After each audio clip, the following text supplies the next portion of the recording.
Merci beaucoup d'être notre invité politique ce matin, député des Yvelines, président du groupe Renaissance à l'Assemblée nationale. On va commencer par le plan de sobriété. C'est à la une de la plupart de nos quotidiens régionaux ce matin. Plan de sobriété présenté hier par le gouvernement. 15 mesures qui incitent les Français à adopter des gestes pour réduire leur consommation, mais qui encouragent aussi le télétravail et qui donnent aussi des recommandations pour les entreprises, les administrations. Bon, alors, il n'y a pas d'obligation, il n'y a que des incitations. Vous pensez vraiment qu'avec uniquement des incitations, on peut atteindre l'objectif qui est le vôtre de réduire la consommation d'énergie de 10% d'ici 2 ans? Il y a quand même des obligations pour l'État. C'est-à-dire, on part du principe que c'est d'abord l'État qui doit être exemplaire avant de demander, évidemment, un certain nombre de mesures pour les Français. Donc ça, c'est très clair. Et je pense que c'est un bon point de départ et de principe. On s'applique d'abord à nous-mêmes, ce qu'on souhaite ensuite que d'autres puissent s'appliquer. Et ensuite, je crois que oui, parce que, en vérité, ce que nous disent aujourd'hui nos concitoyens, c'est concrètement, qu'est-ce que je peux faire ? Et quel est l'impact que ça a ? Parce que c'est très difficile de mesurer l'impact des mesures que l'on peut prendre. Quand on dit le chauffage à 19 degrés ou ce genre de choses, eh bien, en effet, réduire de 10% tous notre usage en fait de l'énergie, c'est assurer notre capacité aussi à pouvoir dans de bonnes conditions avoir accès à cette énergie tout au long des mois qui seront les plus difficiles, on va dire, les mois d'hiver.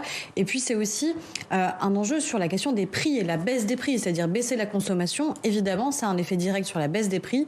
Or, on le voit bien, l'inquiétude majeure aujourd'hui de nos entreprises, de nos collectivités locales, c'est comment faire face à la hausse de la facture. Donc, c'est les deux effets. C'est à la fois un enjeu écologique, un enjeu de sobriété, mais c'est aussi une incitation très puissante parce que ça permet de baisser les prix. Et elle inscrit, Elisabeth Borne, cette sobriété dans le temps long. Est-ce que ça veut dire que dans les mois à venir, si on voit que les objectifs ne sont pas suffisamment atteints, il pourrait y avoir des obligations, notamment pour les entreprises et pour les administrations ? Alors, les entreprises, elles ont peut-être pour les ménages.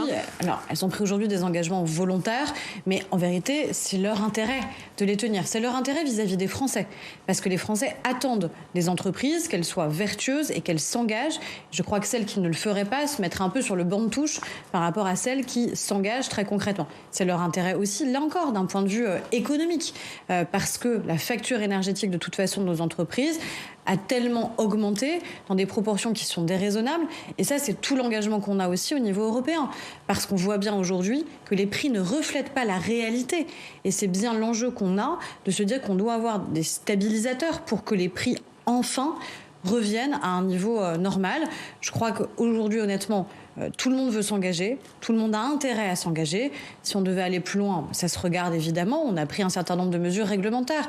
La question des publicités lumineuses, par exemple, ça c'est une disposition réglementaire qui fait qu'à un moment, l'État prend ses responsabilités pour faire respecter finalement des mesures de bon sens. Il n'y aura pas de retour en arrière, on s'inscrit dans des restrictions qui pour le moment sont des incitations, mais qui sont quand même des restrictions dans le temps long. Je crois qu'on est pas vraiment sur des restrictions, on est quand même encore une fois sur des mesures de bon sens qui sont attendues par les Français, qui sont pertinentes et nécessaires sur des enjeux écologiques, énergétiques et qui ont aussi un impact économique important. Sur le budget, puisque ce sera le texte examiné dans les prochains jours à l'Assemblée, Yaël Braun-Pivet, la présidente de l'Assemblée nationale, souhaite que ce budget tienne compte des débats dans l'hémicycle et que ce ne soit pas juste la copie du gouvernement. C'est ce que vous souhaitez aussi ? C'est ce qu'on souhaite et c'est ce qui sera fait. On entend beaucoup parler, je vais anticiper sur la prochaine question, sur le 49.3, la manière avec laquelle le budget pourrait être adopté. Même s'il y a usage du 49.3, vous le savez, à la fois ça arrête le cours des débats au moment où c'est utilisé, mais ça n'empêche pas de dire que ça n'est pas la copie initiale qui va être adoptée. Ça veut tout à fait dire qu'on peut décider d'utiliser le 49.3 parce que on voit bien que les débats ne permettront pas, en fait, d'avoir un vote qui sera un vote positif de l'ensemble de l'Assemblée nationale et qui permettrait l'adoption du budget, mais dire aussi, c'est pas la copie initiale qu'on veut, c'est aussi les aménagements qui ont été proposés par la majorité et par un certain nombre de propositions d'opposition. Qu'est-ce que vous allez proposer, vous, avec votre groupe Renaissance, comme aménagement, comme amendement dans ce budget ? Qu'est-ce qui ne vous convient pas ? Qu'est-ce qu'il faut améliorer ? Alors, ce qu'on améliore déjà, et ce qui est des votes qui sont intervenus en commission, il y en a plusieurs. La question énergétique, on en parlait, elle sera évidemment au cœur des débats budgétaires. C'est à la fois un élément de contrainte budgétaire, parce que le bouclier tarifaire, parce que l'accompagnement des collectivités, l'accompagnement des entreprises, c'est un coût, évidemment, pour les finances publiques. Donc, ça contraint aussi d'autres pans du budget. Donc, sur les collectivités, il faut en faire plus ? il faut faire plus. Et c'est d'ailleurs ce qu'on a fait adopter, nous, en commission des finances. C'est notre rapporteur général qui l'a souhaité, de manière évidemment à mieux accompagner les collectivités. On le voit bien, on a des collectivités, notamment je pense à nos communes, qui sont aujourd'hui, j'allais dire, vulnérables par rapport à des contrats qu'on leur propose et qui ne peuvent pas accepter de signer des contrats qui font x5, x6, avec des questions très concrètes qui se posent sur est-ce que le centre de loisirs peut être maintenu en activité, est-ce que la piscine va continuer à tourner, et qui du coup ont des impacts évidents, concrets sur la vie des Français. Donc ça, oui, évidemment, on va renforcer notre soutien aux collectivités locales, comme on va renforcer... Mais jusqu'où ? Parce que vous entendez, les élus, ils demandent l'indexation de la dotation globale de fonctionnement sur l'inflation. Il faut aller jusque-là ? Je ne crois pas. Et je ne pense pas d'ailleurs qu'il faille traiter de la même manière toutes les collectivités locales. Toutes n'ont pas le même niveau de vie, toutes n'ont pas les mêmes capacités à faire face. Que vous soyez une commune, que vous soyez un EPCI, que vous soyez un département ou une région, vous n'avez pas les mêmes moyens pour faire face. Donc pour vous, il faut cibler sur les communes et les petites communes ? Je pense qu'il faut en effet cibler d'abord sur ce qu'on appelle le bloc communal, parce que c'est elles qui sont en direct avec nos concitoyens, c'est elles qui peuvent être encore une fois les plus vulnérables par rapport à l'envolée des prix de l'énergie et qui n'ont pas forcément la capacité à négocier leur contrat. Donc oui, il y a cette attention-là qui est très forte et nous, on va venir renforcer ces moyens-là. Pareil, renforcer le soutien à nos entreprises. Aujourd'hui, TPE, nos PME, je pense par exemple à nos artisans, disent là, on a juste un risque très clair, c'est de fermer. De ne pas être en capacité, encore une fois, de faire face. Parce que certains d'entre eux voient malheureusement parfois une consommation qui baisse, moins de contrats du fait de l'inflation, et dans le même temps des prix de l'énergie qui augmentent. Donc, à un moment, ils vont devoir choisir, équilibrer, et le risque, c'est qu'à un moment, ils ne puissent plus faire face. Donc, c'est un risque très important pour l'emploi. Encore une fois, toutes les mesures qu'on prend quand on parle de sobriété énergétique, c'est pas un coup de com', c'est un enjeu majeur pour faire face au risque économique qui est derrière et qui est notamment un risque sur l'emploi pour les Français. Donc ça, c'est des mesures très puissantes qu'on a votées. On veut aussi réorienter les investissements des Français. Par exemple, on a fait adopter la déduction des intérêts d'emprunt qui peuvent être réalisés par les Français quand il s'agit d'une acquisition ou de travaux qui vont vers de l'immobilier vert, qui vont vers des travaux énergétique. Et ça, je crois que verdir au maximum en fait la manière avec laquelle on dépense l'argent public, je crois que c'est une bonne chose. Puisque vous me parliez tout à l'heure du 49.3, pour vous, il est inévitable maintenant sur ce texte ? Disons que les oppositions nous invitent à l'utiliser. C'est-à-dire qu'à partir du moment où elles ont dit, avant même l'examen du budget, avant même de connaître finalement les termes du débat, que quoi qu'il arrive, elles ne le voteraient pas, on sait très bien que la seule manière de pouvoir faire adopter le budget, c'est en effet d'utiliser cet outil qui est prévu par notre Constitution. Et je crois que les Français l'ont compris. Et je ne vois pas, en fait, la difficulté que ça poserait. L'enjeu, c'est quoi ? C'est qu'il y a un débat. Ça, c'est certain. C'est pas écraser le débat en disant que dès le premier jour, immédiatement, on l'arrête. C'est évidemment que le débat existe, mais c'est aussi qu'il existe dans des bonnes conditions pour être intelligible et surtout qu'il permette à un moment des avancées dans les deux sens. On l'a fait cet été. Cet été, on a réussi à avoir vraiment du compromis, y compris sur un texte qui était un texte budgétaire. C'est-à-dire qu'on a fait chacun un pas l'un vers l'autre pour permettre son adoption. Aujourd'hui, on nous dit, on veut bien discuter, mais enfin, c'est que sur la base du projet initial que nous, on porte, nous, ici, LR, nous, Parti Socialiste, nous... Mais vous aussi, quel compromis vous êtes prêt à faire dans la majorité au gouvernement ? Encore une fois, on l'a fait cet été, par exemple, sur la question du prix des carburants. Notamment avec les Républicains. On l'a fait sur la question des collectivités locales avec le Parti Socialiste. Ça veut dire qu'on a, de part et d'autre, revu notre copie initiale en se disant à un moment, le compromis, ça veut dire accepter aussi de renoncer parfois à ce qu'on avait envisagé initialement. Donc moi, j'attends de voir les propositions concrètes qui sont faites. Je suis aussi très attentive sur la question de la dépense publique parce que souvent, les mêmes qui disent qu'il faut réduire la dépense publique, quand on est en examen budgétaire, nous proposent plutôt en général des dépenses nouvelles. C'est rare qu'on nous propose de réduire un certain nombre de dépenses. Donc, on verra dans le cadre du débat ce qui sera proposé. Mais je le redis, même si on devait utiliser le 49.3, ça n'empêche absolument pas de modifier la copie initiale et d'accepter des propositions des oppositions. Un mot sur l'amendement que vous souhaitiez déposer sur le plafonnement des droits de succession. Alors, ça n'a pas franchement engendré un très grand enthousiasme dans votre majorité. Vous allez maintenir cet amendement ? Alors, il n'y a pas d'ambiguïté sur le sujet. Ce qu'on a proposé pendant la campagne présidentielle, c'est de dire qu'il faut faciliter évidemment les donations, faciliter les successions en termes d'exonération, notamment pour les classes moyennes. C'est ça qui a été dit, qui a été affirmé, et ça c'est l'engagement de notre majorité et l'engagement du gouvernement. On sait qu'on n'a pas les moyens budgétaires, tout simplement, de le voter pour les raisons qu'on a évoquées, notamment sur les questions énergétiques dès cette année. Donc ce que j'ai dit en tant que présidente de groupe, c'est on interpelle le gouvernement sur cette question pour réaffirmer l'engagement qui est le nôtre et qu'il n'y ait aucune ambiguïté vis-à-vis des Français sur le fait que oui, c'est un engagement de campagne et c'est un engagement de campagne qui sera tenu dans ce quinquennat, et je vous assure que... Donc ça veut dire qu'il ne sera pas déposé là? Ce sera pour plus tard. Il ne sera pas adopté maintenant, mais c'était important vis-à-vis des Français de dire clairement que les engagements pris pendant la campagne, on n'y renonçait pas, même si on le sait, on a une situation économique qui est en effet tendue vis-à-vis de notre dépense publique. Sauf que les parlementaires, les Républicains, ils veulent un amendement similaire, ils vont déposer un amendement similaire au vôtre. Est-ce que ça veut dire que là, vous le voterez ?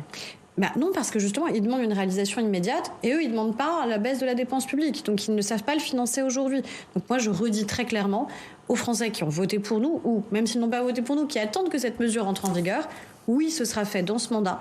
Et c'est pour ça qu'on a souhaité déposer cet amendement, pour interpeller et pour réaffirmer l'engagement qui est le nôtre. Mais par ailleurs, on est des gens responsables. Et quand on est dans un moment de tension sur nos finances publiques, eh bien, on ne propose pas... Donc, vous ne soutiendrez pas les LR là-dessus ? Non. Bon, parmi les mesures qui sont, les réformes d'ailleurs, qui sont présentées pour faire des économies, il y a évidemment la réforme des retraites. Il y a une consultation qui a démarré mercredi autour d'Olivier Dussopt avec les syndicats, le patronat. Quelle est l'utilité de cette consultation, tant les positions semblent bloquées sur ce sujet ? Alors, est-ce que la réforme des retraites doit être faite ? Pour nous, la réponse, elle est très claire, et c'est oui. Et encore une fois, le président de la République, pendant la campagne, ne s'est pas caché sur ce sujet-là. Ça a été mais vous êtes très clair là-dessus. Le principal sujet de débat de la campagne présidentielle. Sauf que les syndicats, ils sont très clairs sur le fait qu'ils ne votent pas d'un report de l'âge de départ. Donc, déjà, il y a beaucoup de choses qui doivent être discutées dans le cadre de cette réforme. Il y a non seulement la question du travailler plus, c'est-à-dire le report de l'âge légal notamment, ou la question de la durée des cotisations, mais il y a aussi dans quelles conditions on travaille. C'est la question de l'emploi des seniors notamment, c'est la question de la pénibilité, c'est la question de la prise en compte des carrières longues, des carrières dites aussi coupées, notamment des femmes, et la question enfin du minimum de retraite que l'on doit à ceux qui ont travaillé tout au long de leur vie. Donc c'est là-dessus qu'on doit pouvoir discuter avec les syndicats. Est-ce qu'on arrivera à avoir un accord unanime sur l'hypothèse même et l'opportunité d'une réforme ? Je ne crois pas. Par contre, est-ce que c'est sain de discuter avec les partenaires sociaux ? Je pense que la réponse est oui. Et est-ce qu'ils peuvent nous apporter des propositions, notamment, encore une fois, je pense à l'emploi des seniors ? Je pense que ça, c'est essentiel que les partenaires sociaux, que les syndicats s'engagent dans cette voie. Mais il n'y aura aucun compromis, juste puisque ce qui pose problème, c'est pas tant l'emploi des seniors, c'est le recul de l'âge de départ. Il n'y aura aucun compromis de la part de la majorité du gouvernement sur le report de l'âge de départ et sur l'augmentation de la durée de cotisation. Mais s'il n'y a pas le travailler plus, il n'y a pas la capacité à financer aujourd'hui celles et ceux qui sont à la retraite. Le point de départ, c'est quand même ça. C'est pas de dire on doit faire des économies. C'est de dire, pour assurer ne serait-ce que le modèle social dans lequel nous vivons aujourd'hui, pour assurer de financer les retraites de ceux qui sont déjà en retraite aujourd'hui, parce qu'il faut quand même que nos retraités l'entendent.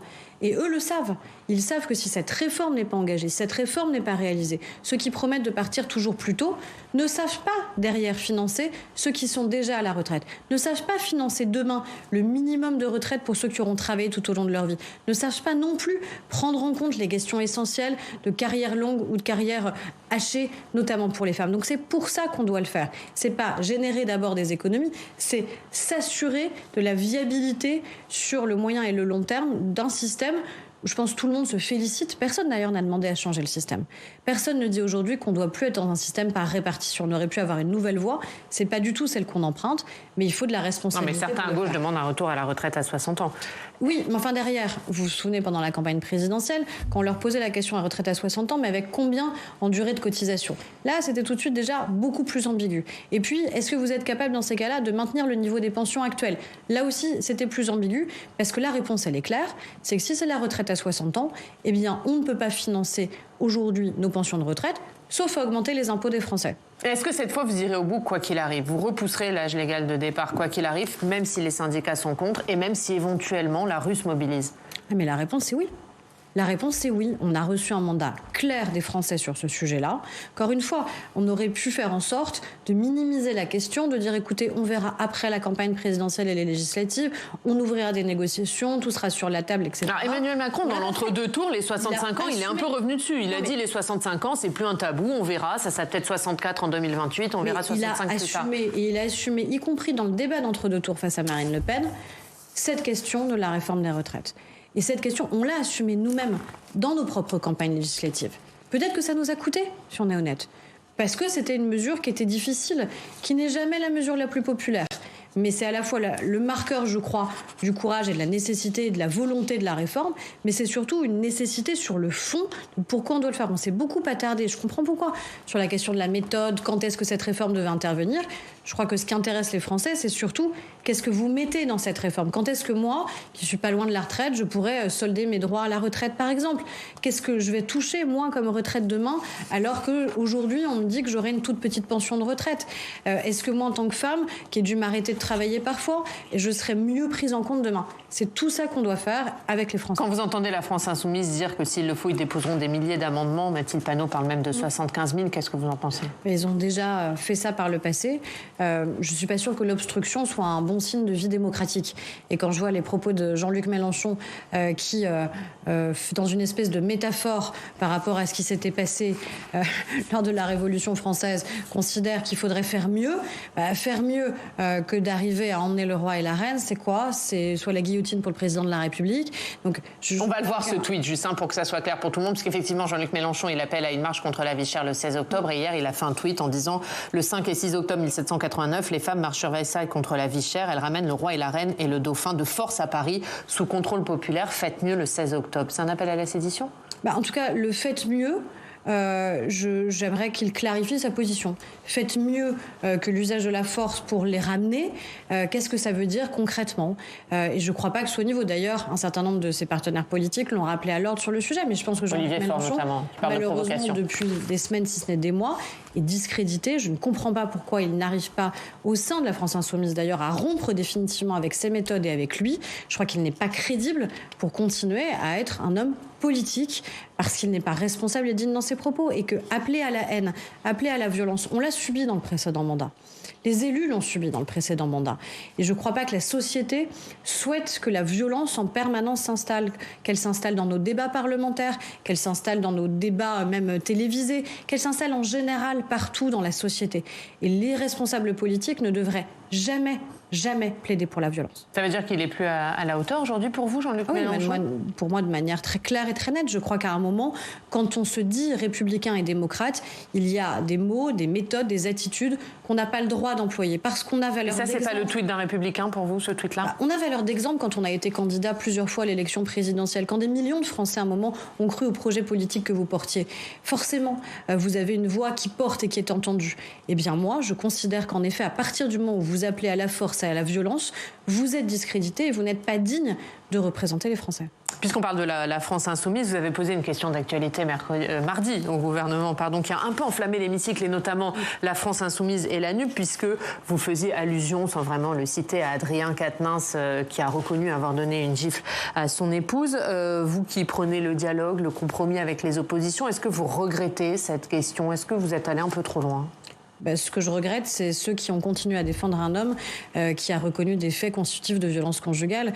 Ce que je regrette, c'est là encore l'attitude de Jean-Luc Mélenchon et d'autres qui disent qu'ils ont, je cite, de l'affection pour quelqu'un qui frappe sa femme. Moi, j'ai très peu d'affection pour quelqu'un qui frappe sa femme. Alors, vous avez entendu les députés de la France insoumise qui, après cette question, vous ont répondu. Aurore Berger, elle pose une question quand c'est Adrien Quatennens, mais on ne l'a pas entendu quand c'était Damien Abad. Qu'est-ce que vous répondez à ça ? Je réponds tout simplement qu'il y a un principe qui est l'état de droit. Et que dans un cas, vous avez un homme qui a reconnu des faits qui sont constitutifs de violence conjugale. Mais il n'a pas été jugé. Il les a reconnus, mais il n'a pas été jugé. Il a reconnu des faits constitutifs de violence conjugale qui, selon moi, n'a pas sa place dès lors dans l'hémicycle. C'est la responsabilité qu'il prendra ou qu'il ne prendra pas. Pas sa place dans l'hémicycle, ça veut dire qu'il doit quitter son poste de député pour vous ? Écoutez, aujourd'hui, la réponse de la France insoumise est de dire qu'il a besoin de se mettre un peu en retrait pour préparer un divorce qui est difficile. La question n'est pas de préparer son divorce aux frais du contribuable. La question est qu'à partir du moment où il a reconnu des faits de violence conjugale, est-ce qu'il est digne pour représenter les femmes et les Français. Et puis dans d'autres cas, vous avez en effet des hommes qui ont pu être accusés, mais qui nient tous les faits qui leur sont reprochés et pour lesquels il y a une information judiciaire qui est ouverte. Moi, je ne peux pas dire avant la justice ce qui a existé ou pas. Je ne suis pas là pour établir une vérité judiciaire. Et c'est ça la différence. Et la différence aussi, c'est que moi, contrairement à la France insoumise, j'ai jamais eu comme ligne de conduite de penser qu'accusation valait culpabilité. Et j'ai jamais pensé non plus qu'en fonction des hommes ou des femmes qui étaient mis en cause, il fallait changer de discours si c'était des gens qui étaient dans notre parti politique ou qui ne l'étaient pas. Et je crois qu'ils sont mis aujourd'hui face à leurs ambiguïtés et face à leur ambivalence permanente sur ce sujet-là, parce que dès qu'ils sont directement concernés, en vérité, ils ne savent plus finalement assumer la propre ligne qu'ils ont pourtant en permanence voulu porter vis-à-vis des autres. Et encore une fois, j'ai du mal à comprendre comment on peut maintenir, garder et proclamer son affection pour un homme qui frappe sa femme, alors que... Bon, mais pour vous, il faut qu'il démissionne de son mandat. Mais ce sera sa responsabilité. À minima, son groupe aurait pu considérer qu'il pouvait être exclu de ce groupe politique. Je crois que ça aurait été un signal extrêmement clair et net, à partir du moment, encore une fois, où il a reconnu les faits. Il y aurait uniquement une information judiciaire, il nierait les faits, on serait dans une situation qui serait différente. Et je crois que alors, ce qui est le cas juste pour Julien Bayou. Julien Bayou, lui, il nie les faits qui lui sont reprochés. Il est accusé de violence psychologique et pourtant, il a dû démissionner de ses fonctions de secrétaire national d'Europe Écologie Les Verts et de la présidence du groupe Écologie. C'est allé trop loin, ça, pour vous? Oui, et de la même manière, on a un autre dysfonctionnement. Il y a un dysfonctionnement de la France insoumise dans l'affaire Adrien Quatennens et il y a un dysfonctionnement majeur au sein du parti Europe Écologie concernant Julien Bayou. C'est-à-dire que là, on a un homme politique qui est accusé de faits qu'il ne connaît pas, dont il n'a pas le droit de se défendre, sur lesquels il n'a pas été entendu et dont on dit, même s'il l'était de toute façon, ils ne sont pas pénalement répréhensibles. Donc on a l'impression d'avoir une exécution politique interne qui fait appel à l'arbitraire, parce que tout d'un coup, sur un plateau de télévision, on vient dévoiler l'intimité d'une relation ou l'intimité supposée d'une relation sans que la personne mise en cause ait la moindre capacité à répondre et à se défendre. Et c'est la limite aussi de ces partis politiques qui ont voulu non pas créer des cellules qui sont là pour prévenir des risques de violences sexuelles et sexistes ou accompagner les femmes, mais qui ont voulu en interne rendre la justice. On ne rend pas la justice en interne. Ça veut dire que la cellule qui a été créée à Renaissance, qui sera présidée par Marlène Schiappa, elle ne prendra aucune décision de retrait ou de démission de personnes. Elle sera là uniquement pour écouter et ensuite elle transmettra à la justice. Elle est là pour accompagner les victimes potentielles vers la seule voie qui peut, encore une fois, mettre un terme aux souffrances qu'elles peuvent avoir, c'est-à-dire la voie judiciaire. Et Marlène Donc Schiappa, ce n'est pas en interne que vous déciderez d'une éventuelle mise en retrait ou d'une démission d'une personne. Je vous assurer que Marlène Schiappa, elle n'ira jamais sur un plateau de télévision dévoiler l'intimité de tel ou tel couple, de telle ou telle personnalité politique pour l'exécuter politiquement. Par contre, elle est particulièrement attachée à la protection des femmes, à la protection des victimes, quelles qu'elles soient d'ailleurs, hommes ou femmes. Et nos cellules, elles doivent d'abord permettre ça, comme dans les entreprises.